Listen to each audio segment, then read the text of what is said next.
अस्सलाम वालेकुम, welcome to BIT mentor. आज की क्लास में हम आपको स्ट्रोक्स के बारे में समझाएंगे कि स्ट्रोक्स क्या होती है, इनकी टाइप्स क्या होती है।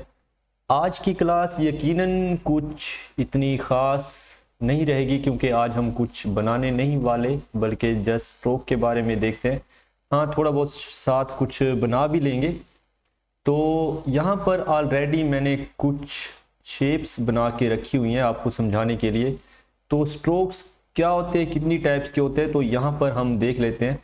तो सबसे पहले ये जो मैंने बॉक्स एक स्क्वायर लिखा हुआ है, फिल एंड स्ट्रोक, तो इसको अगर आप गौर से देखें तो इसमें इसका फिल भी मौजूद है और इसका स्ट्रोक भी मौजूद है। तो इसकी मदद से हम इसे कहीं भी रोटेट कर सकते हैं। इसका फिल देने का मतलब ये है कि यहाँ पर इसके कलर में कोई भी आप कलर दे सकते हैं और स्ट्रोक में आप यहाँ से कोई भी कलर आप चूज़ कर सकते हैं। और यहाँ से अगर आप डायरेक्ट सिलेक्शन या सिलेक्शन टूल की मदद से इसे इधर से उधर रोटेट भी कर सकते हैं। यहाँ पर स्ट्रोक कैसे ज़्यादा लगाया गया है, तो यहाँ पर अगर आप इस जगह गौर से देखें तो ये आपके स्ट्रोक में 8 पॉइंट्स लिखे हुए आ रहे हैं। यहाँ पर अगर मैं उस ऑब्जेक्ट को सिलेक्ट करके कम कर दूं या ज़्यादा कर दूं, अगर मैं 6 पॉइंट्स करता हूँ तो आपके ये जो स्ट्रोक की लाइन है इसकी ओपेसिटी थोड़ी कम हो गई। अगर मैं इसे अगेन 8 पॉइंट पे रख देता हूँ तो इसकी ये स्ट्रोक लाइन ज़्यादा बोल्ड हो गई है। तो यहाँ अगर आप देखें इसके बिल्कुल ही बराबर में ये साइज़ में आपको उससे छोटा लग रहा है, लेकिन ये एक ही साइज़ के सारे बने हुए हैं। इसमें जस्ट मैंने स्ट्रोक रखा हुआ है और इसका फिल जो है वो यहाँ से नन किया हुआ है। तो अगर मैं इसमें इसका स्ट्रोक लगा देता हूँ तो ये भी इसी साइज़ का ही रहेगा। इसका जस्ट फिल ही ऑन है, इसका स्ट्रोक हमने बिल्कुल ख़त्म कर दिया। अगर मैं इसे यहाँ से रोटेट करूँ तो इसका ये स्ट्रोक आ जाएगा और यहाँ से अगर मैं इसे दोबारा रोटेट करूँ तो इसका जस्ट फिल इसके ऊपर आ जाएगा। और इसे भी हम कहीं भी सेंटर से पकड़कर या साइड से पकड़कर मूव कर सकते हैं। और उसके बाद यहाँ उसके बराबर में अगर आप देखें तो फिल ओनली लिखा हुआ आपके पास आ रहा है। इसके बाद सॉरी, ये नाम थोड़ी इधर मिस्टेक हो गई है, ये हमारा फिल ओनली है और ये हमारा स्ट्रोक ओनली।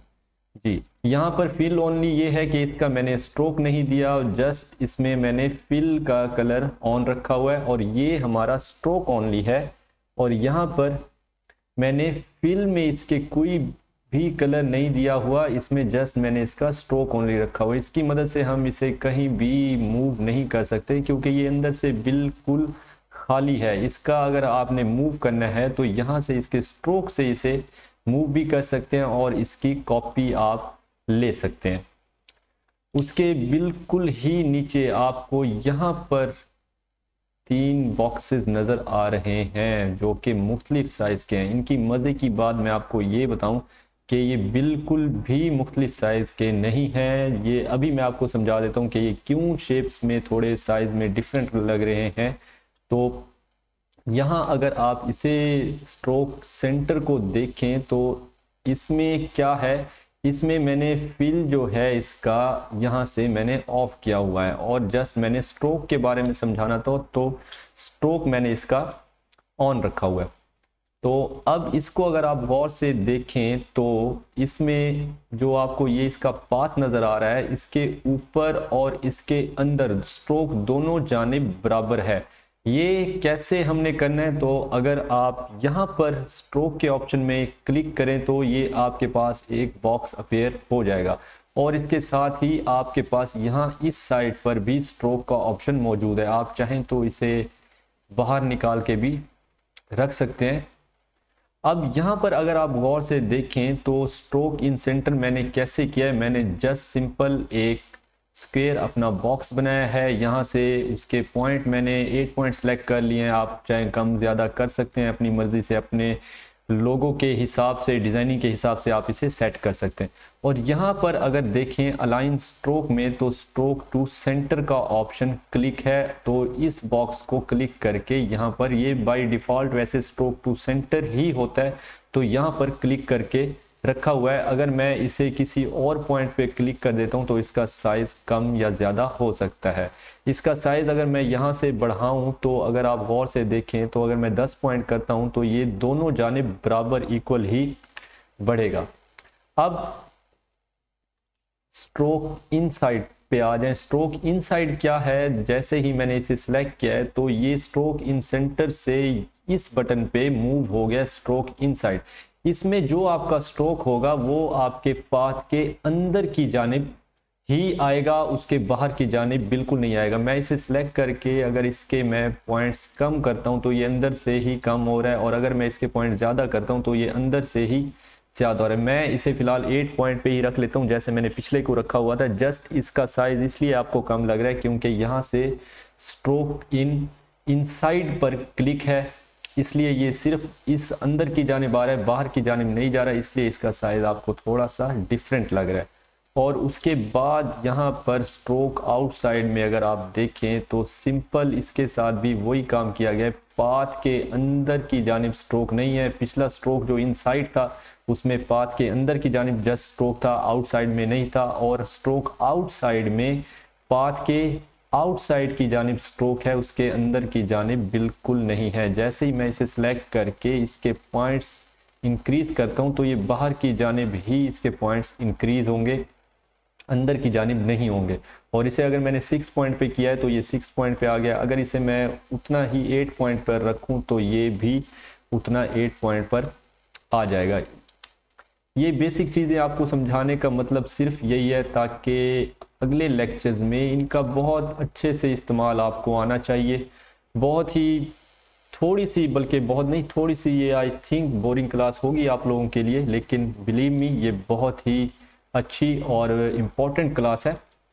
और उसके बाद यहाँ पर अगर आप देखें मीटर ज्वाइन, ये क्या ज्वाइन है ये यहाँ से ही मैं आपको समझा देता हूँ। तो यहाँ पर जैसे ही मैंने क्लिक किया है तो यहाँ पर कॉर्नर जो आपके पास आ रहे हैं ये बिल्कुल शार्प आ रहे हैं, इन्हें हम क्या कहते हैं, मीटर ज्वाइन। यहाँ अगर आप देखें तो इस कॉर्नर वाले ऑप्शन पर ये बिल्कुल आपको शार्प करके दे रहा है। इसके स्ट्रोक्स अप डाउन जो है, इनसाइड आउटसाइड, ये दोनों साइड्स पर इक्वल ही रहेंगे, लेकिन यहाँ पर इसका जो ये कॉर्नर है ये आपको बिल्कुल शार्प आपके पास नजर आएगा। किसी जगह पर हम ये शार्प यूज कर लेते हैं और काफी जगहों पर हम राउंड भी यूज किया करते हैं। तो इसमें जस्ट यही फर्क है कि इसके कॉर्नर जो हैं बिल्कुल शार्प हैं। और अगर आप इधर आ जाएं और राउंड ज्वाइंट को देखें गौर से तो जैसे ही मैं इस पर क्लिक करता हूं तो ये मीटर ज्वाइंट से राउंड ज्वाइंट पर शिफ्ट हो गए। तो इसके कॉर्नर जो हैं आपको हल्के हल्के राउंड शेप में नजर आएंगे। ये बहुत ही स्मूथ और बहुत ही अच्छा लगता है समटाइम, लेकिन सिर्फ उन जगहों पर जहां पर हमें राउंड ज्वाइंट की जरूरत होती है। यहाँ पर बिल्कुल आपको शार्प नजर आ रहे हैं और यहाँ पर बिल्कुल इनके ज्वाइंट जो हैं वो राउंड शेप में नजर आ रहे हैं।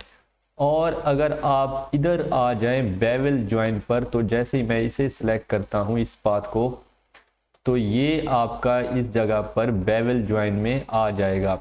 ये आपके राउंड ज्वाइंट और मीटर ज्वाइंट से थोड़ा मुख्तलिफ है। ये आपके जो कॉर्नर पे शेप है ये बेवल शेप में आपको आपका पाथ या स्ट्रोक कट करके दे देता है। मुख्तलिफ जगहों पर इनका मुख्तलिफ इस्तेमाल होता है, इसलिए ये आज की क्लास आपको समझाने का मकसद ये है कि आपको स्ट्रोक के बारे में काफ़ी कुछ नॉलेज होना चाहिए। अब डैशेड लाइन क्या होती हैं, इसमें जस्ट मैंने इसका स्ट्रोक ही रखा हुआ है आपको समझाने के लिए। डैशेड लाइन के लिए आप सिंपल कोई भी आप स्क्वायर बनाएं और सिंपल यहाँ पर आप डैशेड लाइन पर क्लिक कर दें तो ये आपकी डैश लाइन में कन्वर्ट हो जाएगा। आप चाहें तो इसका यहाँ से शेप भी तब्दील कर सकते हैं, कॉर्नर में रखना चाहें या सेंटर में रखना चाहें, आप इधर से अलाइन इसे सेटिंग कर सकते हैं। आप इसके बाद आप इसकी विड्थ यहाँ से सिलेक्ट कर सकते हैं या इसकी यहाँ से भी सिलेक्ट कर सकते हैं, स्ट्रोक वेट जो होता है। और यहाँ पर डैश का जो वेट है कितने पॉइंट रखना है वो आप इसे सिलेक्ट करके यहाँ पर भी रख सकते हैं। सपोज अगर इसे मैं 4 पॉइंट पर रख लेता हूँ तो ये हमारी एक डैश लाइन कुछ और ही शेप में आ गई है। और उसके बाद गैप में देना चाहता हूँ, इसे सिलेक्ट करके आप रखें। अगर आपने इस पर गैप देना है, गैप देना है मैंने 2 पॉइंट्स का और उसके बाद डैश मुझे अगेन 2 पॉइंट्स का चाहिए, और उसके बाद गैप आप दे दें 3 पॉइंट्स का। तो अब अगर आप देखें तो इसकी शेप थोड़ी डैश लाइन की थोड़ी चेंज हो गई, इसका साइज और है, इस डॉट का साइज और है, और एक पॉइंट का गैप कुछ यहाँ पर आपको 2 पॉइंट का नजर आ रहा है और उससे अगले में 3 पॉइंट का नजर आ रहा है, यानी कि एक गैप आपका 2 पॉइंट का होगा, अगला आपका 3 पॉइंट का गैप हो सकता है। यहाँ पर जैसे मैंने सेलेक्ट किए हुए हैं, अगर आप यहाँ पर इसे ख़त्म करना चाहते हैं तो आप इसे ख़त्म भी कर सकते हैं। सॉरी, पहले इसे सिलेक्ट करना लाजमी होता है, उसके बाद ही इसे आप ख़त्म किया कीजिए। अब देखें इनके सारे इक्वल में आ जाते हैं। उसके बाद अगर आप यहाँ पर आ जाएं तो इधर डॉटेड लाइन कैसे क्रिएट करनी है, सेम वैसे ही आपने डैश कोई भी आपने शेप क्रिएट करके स्ट्रोक ऑन कर लें उसके, और उसके बाद डैश लाइन पर जैसे ही आप क्लिक करेंगे तो इसका ये देखिए, पहले मैंने ये शेप बनाई थी, उसके बाद जैसे ही मैंने डैश लाइन पर क्लिक किया तो ये इसे सेलेक्ट करके यहाँ पर जैसे मैंने क्लिक किया तो ये डॉटेड लाइन में कन्वर्ट हो गई है। तो डॉटेड लाइन में कन्वर्ट ये कैसे हुई है, इसमें सिंपल, वरना ये डैश लाइन में हो जाती है। सिंपल आपने ये करना है, इसे सिलेक्ट करें, वेट आपने जितना रखा हुआ है, अगर वेट आपने इसका 4 रखा हुआ है तो यहाँ पर पॉइंट्स भी इसके आपने उतने ही रखने हैं, तो ही ये आपकी डॉटेड लाइन में कन्वर्ट होगी, अदरवाइज ये डैश लाइन बन जाएगी आपकी। जितना आपने वेट रखा हुआ है उतने ही आपने डैश के पॉइंट रखने हैं। तो यहाँ पर अगर आप सिलेक्ट करें तो ये देखिए 4 मैंने यहाँ रखा हुआ है और 4 मैंने यहाँ पर रखा हुआ है। उसके बाद आपको ये एक कुछ शेप्स मैं समझाना चाहता हूँ, जस्ट लाइंस हैं ये, स्ट्रोक्स। यहाँ पर अगर आप देखें गौर से तो इस पाथ को अगर आप गौर से देखें तो जहां पर लाइन खत्म हो रही है पाथ भी वहां तक ही आपका आ रहा है, या आप ऐसे भी कह सकते हैं कि जहां पर आपका पाथ एंड हो रहा है आपका स्ट्रोक भी उसी जगह पर ही एंड हो रहा है। इसे सिंपल सेलेक्ट करके आपने यहां पर क्लिक कर देना है, इसे बट कैप कहते हैं। बट कैप में ये होता है कि स्ट्रोक और पाथ जो है इक्वल एंड पर ये खत्म हो जाते हैं। उसके बाद सेकंड पर आ जाएं तो जैसे ही मैंने इस पर क्लिक किया इसकी राउंड शेप्स थोड़ी सी बाहर निकली हुई हैं और ये इसने सेंटर वाले राउंड कैप में इसे कन्वर्ट करके दे दिया। इनका साइज सेम ही है ये देखें, लेकिन इनके थोड़े आपके जो एंड पॉइंट्स हैं वो थोड़े डिफरेंट है, इसलिए साइज आपको डिफरेंट लग रहे हैं। यहाँ पर जैसे मैंने क्लिक किया तो यहाँ पर आप इसे अगेन उतना कन्वर्ट कर सकते हैं, या आप राउंड कैप में रखना चाहते हैं तो इसका स्ट्रोक थोड़ा सा बाहर की जानिब निकल कर राउंड में कन्वर्ट हो जाएगा। उसके बाद यहाँ पर जैसे मैंने क्लिक किया तो ये राउंड में कन्वर्ट नहीं होता, ये जस्ट आपको वैसे शार्प एज ही देगा, लेकिन ये इस पॉइंट पर प्रोजेक्टिंग कैप में आपको शो होने लग जाता है। उसके बाद यहाँ पर अगर आप देखें इस लाइन का साइज भी उतना ही है, लेकिन इसे एरो हेड देने के लिए इसे जस्ट मैंने क्लिक किया और यहाँ पर कुछ एरो हेड्स आपके पास मौजूद हैं। तो यहाँ पर आप देखें तो स्टार्ट में आपको कोई भी एरो हेड आप यहाँ पर दे सकते हैं अपनी मर्जी से, जो आपको बेहतर लगता है आप वो एरो हेड दे दें। और एंड पॉइंट पर इसका कोई भी एरो हेड मैंने नहीं दिया हुआ, लेकिन नीचे वाली शेप में अगर आप देखें तो इस पर जैसे ही मैंने क्लिक किया है तो इसका स्टार्ट और एंड पॉइंट दोनों जानिब मैंने, एक जानिब मैंने एरो हेड दिया है और दूसरी जानिब मैंने एरो टेल दे दी है। आप चाहें तो इनका स्केल यहाँ से अपनी मर्जी से कम या ज़्यादा कर सकते हैं। यहाँ पर हेड का मैं अगर 40% करना चाहूँ तो इसका हेड 40% पर थोड़ा इंक्रीज हो गया, और अगर मैं टेल भी इसकी 40 पर करना चाहूँ तो ये देखिए इसकी टेल भी इंक्रीज हो गई है। लेकिन आपने अलाइनमेंट अपने हिसाब से करनी है, अपने डॉक्यूमेंट्स के हिसाब से, लोगों के हिसाब से, उतना ही इसका स्केल कम ज़्यादा आप कर सकते हैं। आप ये जो शेप्स हैं ये एक और चीज़ से भी बना सकते हैं। सपोज अगर मैंने यहाँ से पेन टूल लिया है,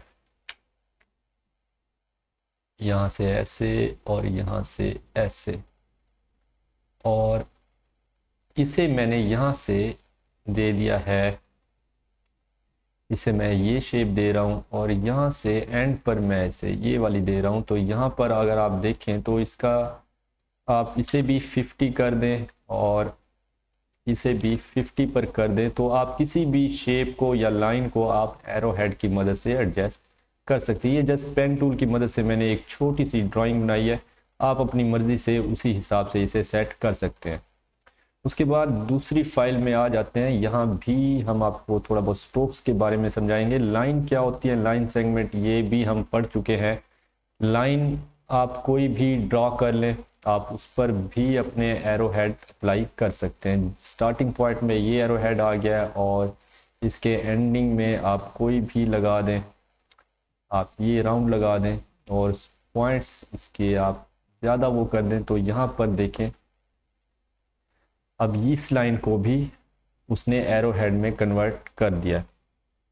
तो उसके बाद यहाँ पर मैं आपको पेंट ब्रश टूल के बारे में समझाना चाहूँगा। ब्लॉब ब्रश टूल क्या होता है और पेंट ब्रश टूल क्या होता है, इनका काम मैं आपको सिंपल ये बताना चाह रहा हूँ कि अगर आप गौर से देखें तो इसमें मैंने जो भी मैं शेप्स बना रहा हूँ, इसका फिल जो है वो इधर से ऑफ आ रहा है, इसमें जस्ट इसका स्ट्रोक आ रहा है। ये जस्ट एक लाइन है, ये एक कंप्लीट शेप नहीं है, इसलिए जस्ट इन्होंने यहाँ से इसका स्ट्रोक ही देना है। आप चाहें तो यहाँ से इनके कलर भी चेंज कर सकते हैं। बिल्कुल उसी तरह आप इन पर भी स्ट्रोक की मदद से एरो हेड लगा सकते हैं। आप यहाँ पर क्लिक करें और यहाँ पर आप कोई भी एरो हेड आप उसका दे सकते हैं और इसका आप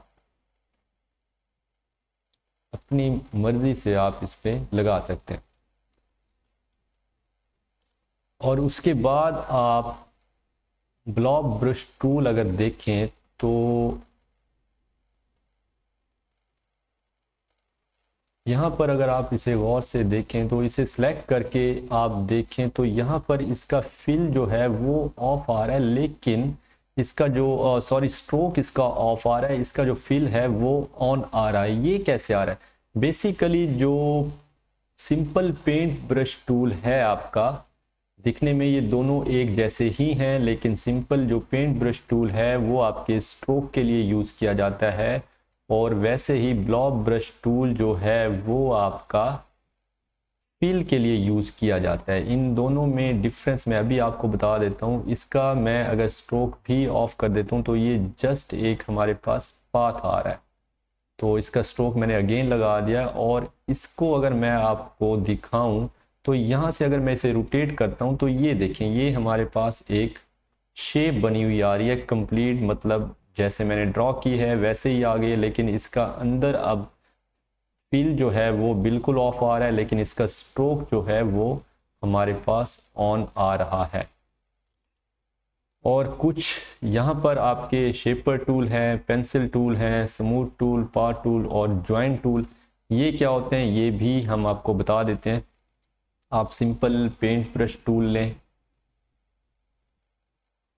और उसके बाद अगर आप यहाँ से जॉइंट टूल में जाएं तो ये देखिए, ये उसने आपको इन सब को ज्वाइन करके दे दिया। इसमें एवरेज और ज्वाइन करने की आपको ज़रूरत नहीं है। जस्ट आप यहाँ पर ज्वाइन टूल में जाएंगे किसी भी शेप पर, तो ये आपको, अगर आप उसे सिलेक्ट करके उस पर ज्वाइन टूल अप्लाई करेंगे तो ये आपको उसके पाथ जो है वो आपस में ज्वाइन करके दे देगा। और उसके बाद हम शेपर टूल देख लेते हैं। इसे मैं यहाँ से ख़त्म कर देता हूँ। शेपर टूल क्या होता है ये देखें, जैसे ही मैंने रफ सी कोई भी ड्राइंग की है तो शेपर टूल ने मुझे कंप्लीट शेप करके वो चीज़ दे दी है। आप चाहें तो इसके कोई भी आप स्ट्रोक हेक्सागोनल या कोई भी आप चीज़ बनाना चाहें, आप चाहे तो एक ओवल भी बना सकते हैं, आप अपनी मर्ज़ी से अपनी शेप्स कंप्लीट कर सकते हैं। अगर आप लेकिन रफ ड्राइंग कर रहे हैं तो उसी सूरत में आपको शेपर टूल जो है बहुत ही आपको मुफीद, आपके पास एक टूल है, यूज़फुल टूल है, आप इसे इजीली यूज़ कर सकते हैं।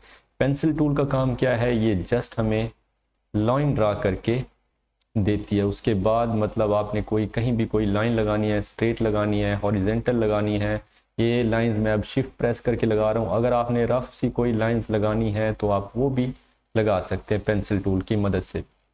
शेपर टूल क्या होता है और पेंसिल टूल क्या होता है, इसका आपको काम अच्छे से आ गया।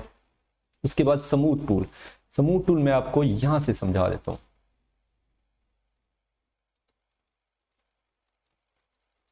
ये देखें, अभी पेन टूल की मदद से मैं बहुत ही एक रफ सी ड्राइंग कर रहा हूं और उसके बाद इन्हें मैं बिल्कुल स्मूथ करना चाहता हूं। इसे मैं जूम करके दिखा देता हूं यहाँ पर। और यहाँ पर जैसे आप जाएंगे और स्मूथ टूल इस पर अप्लाई करेंगे तो ये आपको वो चीज़ें स्मूथ करके दे रहा है। यहाँ पर अगर आप गौर से देखें तो ये देखें, ये उसके एंकर पॉइंट्स बेसिकली जो बहुत ज़्यादा लग गए थे, ये उन्हें थोड़ा एडजस्ट कर रहा होता है। बहुत ही स्मूथ सी शेप आपको ये एक बना के दे देता है। और अगर आप यहाँ पर गौर से देखेंगे तो ये आपके समझने के लिए काफ़ी इंटरेस्टिंग और यूज़फुल टूल्स आपके पास यहाँ मौजूद है। ये स्मूथ टूल का काम ये है कि आपकी ये रफ ड्राइंग्स को बहुत ही स्मूथ किस्म का करके दे सकता है। इसमें जस्ट पेंसिल टूल, जैसे ये मैंने एक लाइन ड्रॉ की है तो ये उसे भी स्मूथ करके दे देता है। तो ये देखिए, ये सबको इसका काम क्या है, जस्ट आपकी रफ ड्राइंग्स को ये स्मूथ करके दे देता है। उसके बाद पाथ इरेजर टूल क्या है, जस्ट मैं एक पाथ पहले क्रिएट कर लेता हूँ। उसके बाद मैं इरेजर टूल और पाथ इरेजर टूल क्या होता है, सीजर टूल क्या होता है, नाइफ टूल का काम मैं, सीजर टूल का काम मैं आपको ऑलरेडी समझा चुका हूँ, अगेन भी समझा दूंगा। अगर आप पाथ इरेजर टूल में जाएंगे तो जैसे ही आप क्लिक करेंगे पाथ इरेजर पर, उसे सेलेक्ट कर लें। उसके बाद पाथ इरेजर टूल पर जाएं और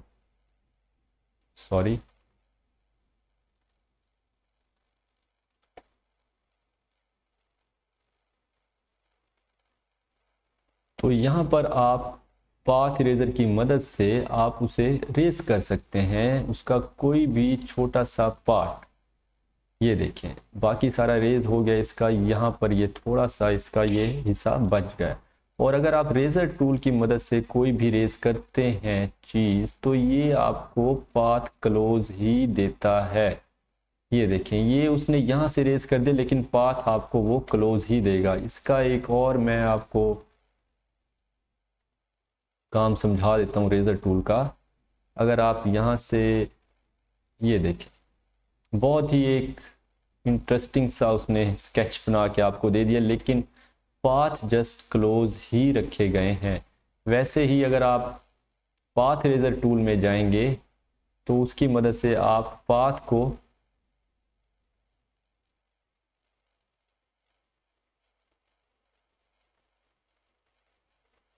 रेस कर सकेंगे। जस्ट उसका पाथ आप क्या करेंगे, रेस करेंगे। इसे यहाँ से सिलेक्ट कर लें या आप डायरेक्ट सिलेक्शन से इसे सिलेक्ट कर लें, कोई मसला नहीं है। आप जस्ट पाथ इरेजर पर जाएं और वो हिस्सा आप उसका रेस कर दें। आप अपनी मर्ज़ी से उसे रेस कर सकते हैं। और इसे अगर आप जूम करके देखें तो ये जस्ट आपको उसने वही हिस्सा रेस करके दे दिया है। लेकिन अगर आप इस टूल में जाएंगे रेजर टूल में तो ये आपको पाथ उसका क्लोज ही देगा। अगेन मैं आपको पाथ रेजर टूल यहाँ से समझा देता हूँ। तो यहाँ पर अगर आप पाथ इरेजर टूल में जाएं तो ये हिस्सा मैं चाहता हूँ इसका हमारे पास रेज होके आ जाए। तो यहाँ पर देखिए, इसने वो हिस्सा हमारे पास बिल्कुल अलग अलग करके दे दिया। अब अगर आप चाहते हैं तो ये बिल्कुल आपके पास अलग अलग शेप्स में मौजूद है। तो यहाँ पर आप इसे अलग कर लें, इन्हें अलग कर लें, तो ये बिल्कुल ही अलग टूल हो गया। पाथ रेजर टूल आपको बिल्कुल रेस करके चीज़ दे देता है और जो है आपका रेजर टूल वो आपको पाथ उसका क्लोज ही देता है। तो उसके बाद सीजर टूल क्या होता है, नाइफ टूल क्या होता है, ये हम इंशाल्लाह नेक्स्ट लेक्चर में पढ़ेंगे। उम्मीद है आज की क्लास आपको पसंद आई होगी। ये आप इसकी प्रैक्टिस करें।